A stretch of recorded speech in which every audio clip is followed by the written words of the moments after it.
ਸਾਰਿਆਂ ਨੂੰ ਪਿਆਰ ਭਰੀ ਸਤਿ ਸ਼੍ਰੀ ਅਕਾਲ। ਪੰਜਾਬੀ ਭਾਸ਼ਾ ਚੈਨਲ 'ਤੇ ਆਪ ਸਭ ਦਾ ਸਵਾਗਤ ਹੈ। ਅੱਜ ਅਸੀਂ 10ਵੀਂ ਜਮਾਤ ਦੀ ਪਾਠ ਪੁਸਤਕ ਸਾਹਿਤ ਵੰਨਗੀ ਦੇ ਜਿਸ ਦੇ ਵਿੱਚ ਕਹਾਣੀਆਂ ਹਨ, ਇਸ ਦੀ ਪਹਿਲੀ ਕਹਾਣੀ ਜੋ ਕਿ ਸੁਜਾਨ ਸਿੰਘ ਜੀ ਦੁਆਰਾ ਲਿਖੀ ਗਈ ਹੈ, ਜਿਸ ਦਾ ਨਾਂ ਹੈ ਕੁਲਫੀ, ਬਾਰੇ ਪੜ੍ਹਾਂਗੇ। ਪਹਿਲਾਂ ਅਸੀਂ ਸੁਜਾਨ ਸਿੰਘ ਜੀ ਦੇ ਜੀਵਨ 'ਤੇ ਇੱਕ ਝਾਤ ਮਾਰਦੇ ਹਾਂ। ਪ੍ਰਿੰਸੀਪਲ ਸੁਜਾਨ ਸਿੰਘ ਦਾ ਜਨਮ 1909 ਈਸਵੀ ਵਿੱਚ ਮਾਤਾ ਸ਼੍ਰੀਮਤੀ ਜਮਨਾ ਦੇਵੀ ਅਤੇ ਪਿਤਾ ਸਰਦਾਰ ਹਕੀਮ ਸਿੰਘ ਦੇ ਘਰ ਹੋਇਆ। 11 ਵਰ੍ਹਿਆਂ ਦੀ ਛੋਟੀ ਉਮਰੇ ਹੀ ਉਹਨਾਂ ਦੇ ਪਿਤਾ ਦਾ ਦੇਹਾਂਤ ਹੋ ਗਿਆ। ਹੁਣ ਉਹਨਾਂ ਦੇ ਸਾਹਮਣੇ ਇੱਕ ਸਮੱਸਿਆ ਪੈਰਾਂ ਸਿਰ ਖੜੀ ਹੋਣ ਦੇ ਤੇ ਦੂਜੀ ਵਿੱਦਿਆ ਪ੍ਰਾਪਤ ਕਰਨ ਦੀ ਸੀ ਅਤੇ ਉਹ ਦੋਹਾਂ ਵਿੱਚੋਂ ਹੀ ਜੇਤੂ ਰਹੇ। ਉਹਨਾਂ ਨੇ ਗੋਦਾਮ ਕੀਪਰੀ ਤੋਂ ਲੈ ਕੇ ਕਾਲਜ ਦੇ ਪ੍ਰਿੰਸੀਪਲ ਤੱਕ ਨੌਕਰੀ ਦਾ ਸਫ਼ਰ ਤੈਅ ਕੀਤਾ। ਜ਼ਿੰਦਗੀ ਨਾਲ ਇਸ ਸਿੱਧੇ ਵਾਹ ਸਦਕਾ ਉਹਨਾਂ ਦੀਆਂ ਕਹਾਣੀਆਂ ਵਿੱਚ ਪੇਸ਼ ਮਨੁੱਖੀ ਚਿੱਤਰ ਵਾਸਤਵਿਕ ਹਨ। ਸੁਜਾਨ ਸਿੰਘ ਨੇ ਆਪਣੀਆਂ ਸਾਰੀਆਂ ਕਹਾਣੀਆਂ ਵਿੱਚ ਜੋ ਪਾਤਰ ਪੇਸ਼ ਕੀਤੇ ਹਨ ਉਹ ਨਿਮਨ ਵਰਗ ਦੇ ਸਧਾਰਨ ਮਨੁੱਖ ਹਨ। ਉਹਨਾਂ ਨੇ ਉਹਨਾਂ ਦੇ ਜੀਵਨ ਦੀਆਂ ਔਂਕੜਾਂ ਯਾਨੀ ਕਿ ਮੁਸੀਬਤਾਂ ਤੇ ਮਾਨਸਿਕਤਾ ਨੂੰ ਨਿਸ਼ਚਿਤ ਕਰਨ ਵਾਲੇ ਸਮਾਜਿਕ ਆਰਥਿਕ ਆਧਾਰਾਂ ਵੱਲ ਪਾਠਕਾਂ ਦਾ ਧਿਆਨ ਖਿੱਚਿਆ ਹੈ। ਉਹਨਾਂ ਦੇ ਕਹਾਣੀ ਸੰਗ੍ਰਹਿ ਦੁੱਖ ਸੁੱਖ ਤੋਂ ਪਿੱਛੋਂ, ਨਰਕਾਂ ਦੇ ਦੇਵਤੇ, ਮਨੁੱਖ ਤੇ ਪਸ਼ੂ, ਸਭ ਰੰਗ ਨਵਾਂ ਰੰਗ, ਸਵਾਲ ਜਵਾਬ ਅਤੇ ਸ਼ਹਿਰ ਤੇ ਗ੍ਰਾਂ ਹਨ। ਰਾਸਲੀਲਾ, ਪ੍ਰਾਹੁਣਾ, ਕੁਲਫੀ, ਪਾਸੇ ਦਾ ਸੋਨਾ, ਬਾਗਾਂ ਦਾ ਰਾਖਾ, ਪਠਾਨ ਦੀ ਧੀ, ਕਲਮ ਜਾਗ ਪਈ ਆਦਿ ਉਹਨਾਂ ਦੀਆਂ ਪ੍ਰਸਿੱਧ ਕਹਾਣੀਆਂ ਹਨ। ਸੁਜਾਨ ਸਿੰਘ ਨੂੰ ਸਾਹਿਤ ਅਕਾਦਮੀ ਵੱਲੋਂ ਉਹਨਾਂ ਦੀ ਕਹਾਣੀ ਸ਼ਹਿਰ ਤੇ ਗ੍ਰਾਂ ਲਈ ਰਾਸ਼ਟਰੀ ਪੁਰਸਕਾਰ ਨਾਲ ਸਨਮਾਨਿਤ ਕੀਤਾ ਗਿਆ। ਹਥਲੀ ਪਾਠ ਪੁਸਤਕ ਵਿੱਚ ਸੁਜਾਨ ਸਿੰਘ ਜੀ ਦੀ ਕਹਾਣੀ ਕੁਲਫੀ ਸ਼ਾਮਲ ਕੀਤੀ ਗਈ ਹੈ। ਤਾਂ ਅੱਜ ਅਸੀਂ ਇਹਨਾਂ ਦੀ ਕਹਾਣੀ ਕੁਲਫੀ ਬਾਰੇ ਪੜ੍ਹਾਂਗੇ। ਕਹਾਣੀ ਬਾਰੇ ਦੇਖਦੇ ਹਾਂ। ਕੁਲਫੀ ਕਹਾਣੀ ਵਿੱਚ ਸੁਜਾਨ ਸਿੰਘ ਨੇ ਘੱਟ ਤਨਖਾਹ ਲੈਣ ਵਾਲੇ ਮੁਲਾਜ਼ਮ ਦੀ ਆਰਥਿਕ ਹਾਲਤ ਦਾ ਚਿੱਤਰ ਪੇਸ਼ ਕੀਤਾ ਹੈ।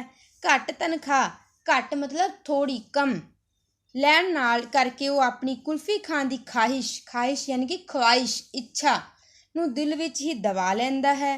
ਇੱਥੋਂ ਤੱਕ ਕਿ ਕਾਕੇ ਮਤਲਬ ਉਸਦਾ ਜੋ ਪੁੱਤਰ ਹੈ ਦੇ ਕੁਲਫੀ ਮੰਗਣ 'ਤੇ ਉਹ ਬਹਾਨੇ 'ਤੇ ਬਹਾਨਾ ਲਾਉਂਦਾ ਹੈ।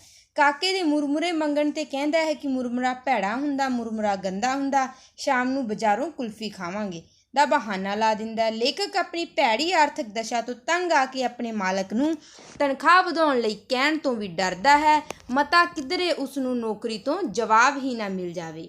ਕਹਾਣੀ ਵਿੱਚ ਲੇਖਕ ਆਪਣੇ ਆਪ ਨੂੰ ਇੱਕ ਅਸਫਲ ਪਿਤਾ ਸਮਝਦਾ ਹੈ ਕਿਉਂਕਿ ਉਹ ਆਪਣੇ ਬੱਚੇ ਦੀ ਛੋਟੀ ਜਿਹੀ ਮੰਗ ਕੁਲਫੀ ਤੇ ਮੁਰਮੁਰੇ ਪੂਰੀ ਕਰਨ ਤੋਂ ਵੀ ਅਸਮਰਥ ਹੈ।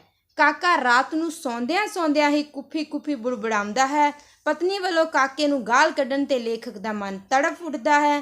ਅੰਤ ਵਿੱਚ ਕੁਲਫੀ ਖਾ ਰਹੇ ਸ਼ਾਹਾਂ ਦੇ ਮੁੰਡੇ ਤੋਂ ਕਾਕਾ ਉਸ ਦੇ ਹੱਥੋਂ ਕੁਲਫੀ ਖੋਹ ਲੈਂਦਾ ਹੈ ਤੇ ਉਸ ਨੂੰ ਢੁੱਡ ਮਾਰ ਕੇ ਸੁੱਟ ਦਿੰਦਾ ਹੈ। ਜਦੋਂ ਉਸ ਦੀ ਮਾਂ ਇਸ ਕੋਝੀ ਹਰਕਤ 'ਤੇ ਕਾਕੇ ਨੂੰ ਮਾਰਨ ਲੱਗਦੀ ਹੈ ਤਾਂ ਲੇਖਕ ਕਹਿੰਦਾ ਹੈ ਕਿ ਕੁਝ ਵੰਡ ਛਦੈਣੇ ਕਾਇਰ ਪਿਓ ਦੇ ਘਰ ਬਹਾਦਰ ਮੁੰਡਾ ਜੰਮਿਆ।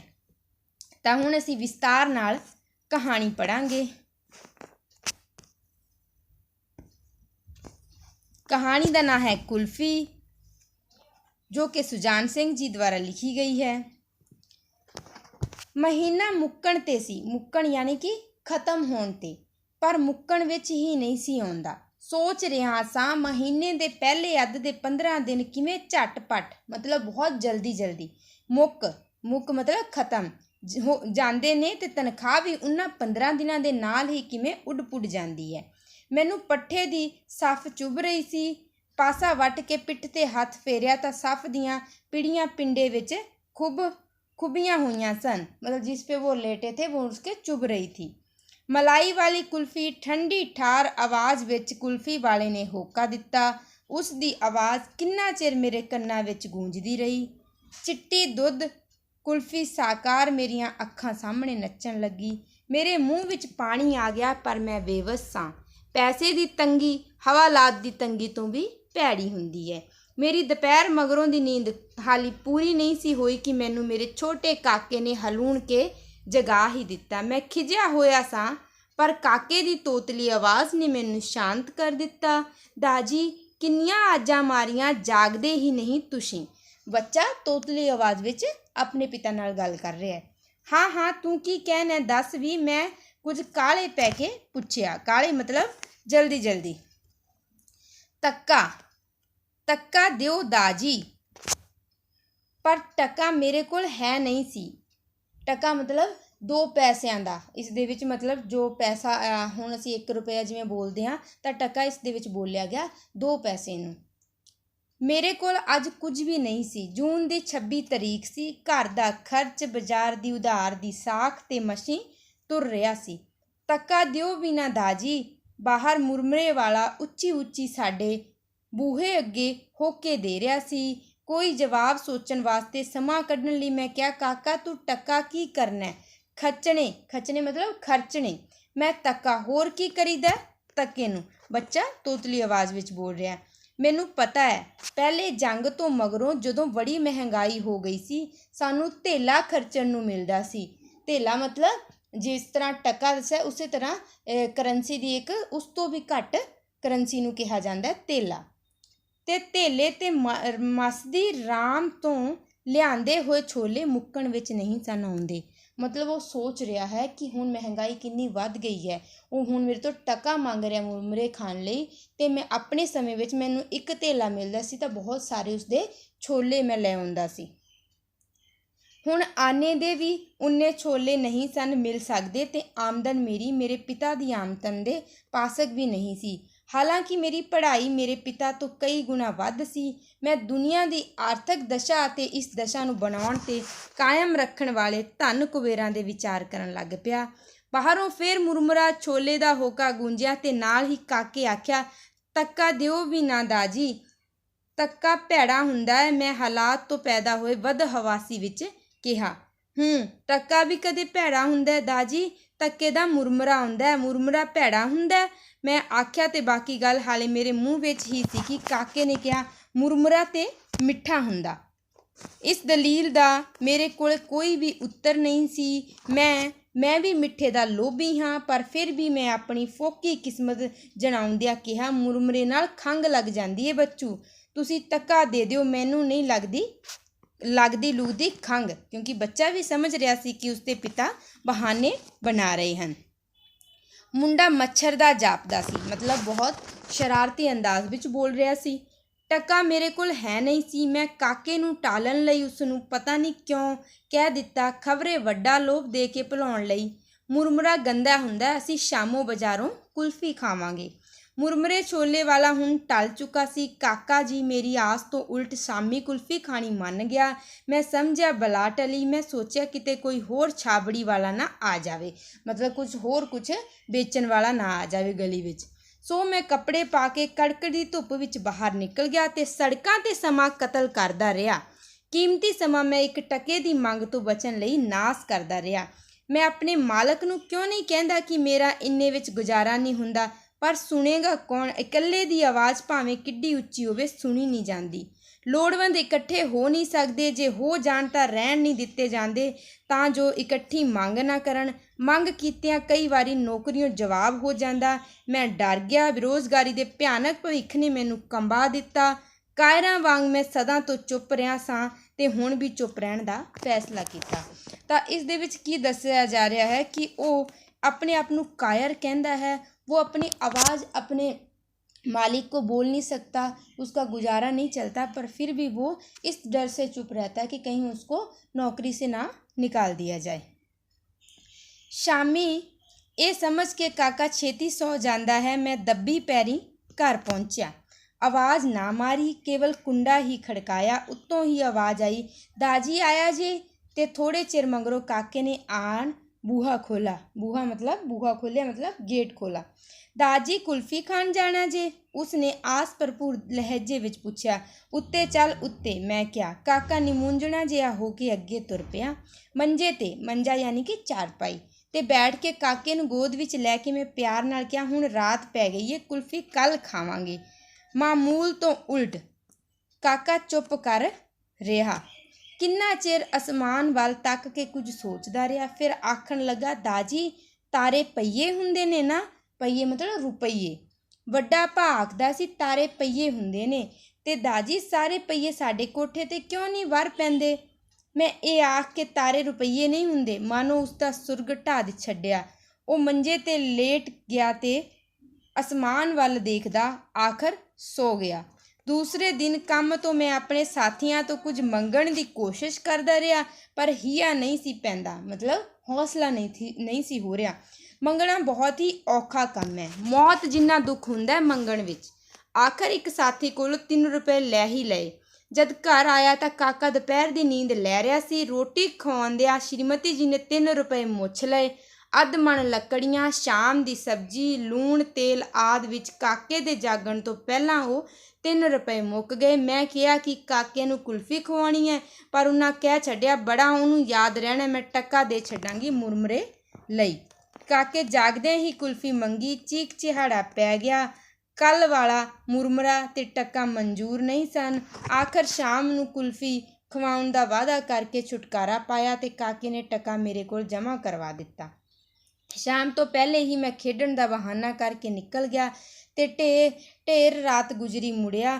ਕਾਕੇ ਨੂੰ ਸੁੱਤਾ ਵੇਖ ਕੇ ਸਾਹ ਵਿੱਚ ਸਾਹ ਆਇਆ। ਰੋਟੀ ਖਵਾਉਂਦਿਆਂ ਸ਼੍ਰੀਮਤੀ ਜੀ ਨੇ ਦੱਸਿਆ ਕਿ ਕਾਕਾ ਬੜਾ ਚਿਰ ਮੈਨੂੰ ਉਡੀਕਦਾ ਰਿਹਾ ਸੀ। ਮੈਂ ਕਾਕੇ ਦੇ ਨਾਲ ਲੰਮਾ ਪਿਆ, ਬੜਾ ਬੇਚੈਨ ਰਿਹਾ। ਨੀਂਦ ਆਉਂਦੀ ਹੀ ਨਹੀਂ ਸੀ, ਪਰ ਆਖਰ ਪਤਾ ਨਹੀਂ ਕਦੋਂ ਆ ਗਈ।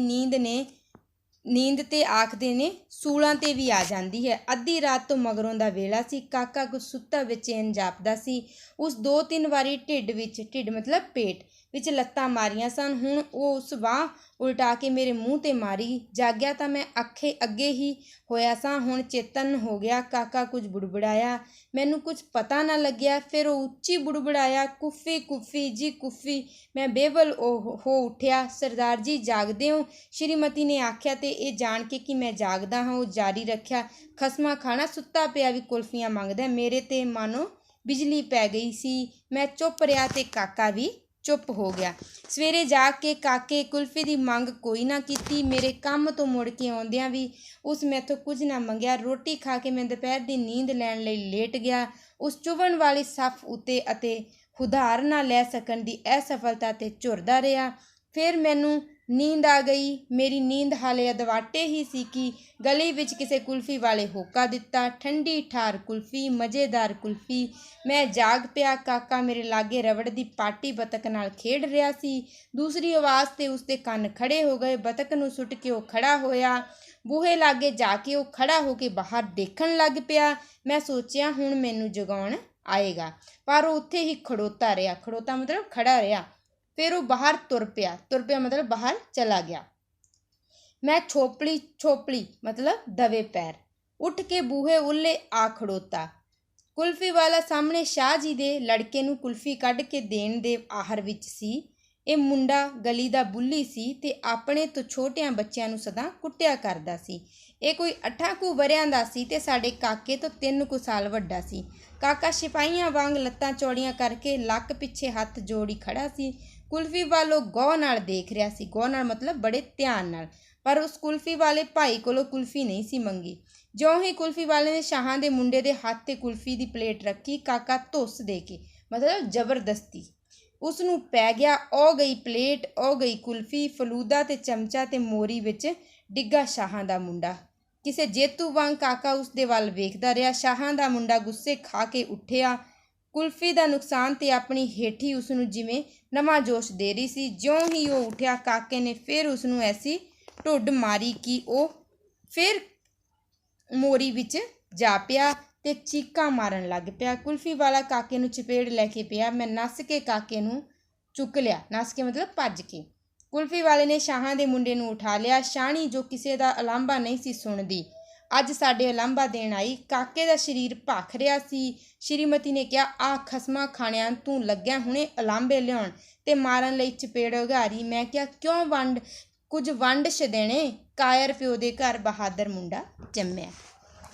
मतलब जब वो बच्चा कुल्फ़ी गिरा देता है तो उसकी मम्मी को बहुत गुस्सा आता है, क्योंकि जिस लड़के को गिराया था उसकी मम्मी उनके घर आती है, उनको बोलती है कि आपके बच्चे ने ये किया, पर उसके पिता को इस पर फ़ख्र महसूस होता है क्योंकि आज तक वो दब के रहता है, वो किसी के आगे बोलता नहीं, तो उसको ये लगता है कि मैं कायर था, पर मेरा जो बेटा है वो बहुत ही बहादुर है और वो अपने हक अमीर लोगों से छीन लेगा।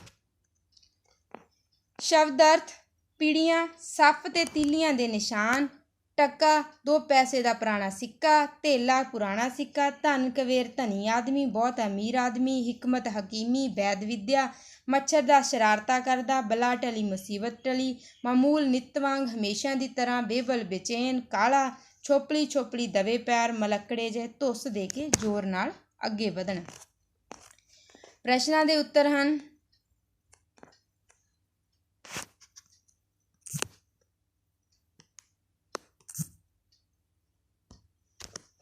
कुल्फी कहानी का सार अपने शब्दों में लिखो। इत्थे कुल्फी कहानी का सार लिखा जाएगा जो असी पढ़ी है कहानी।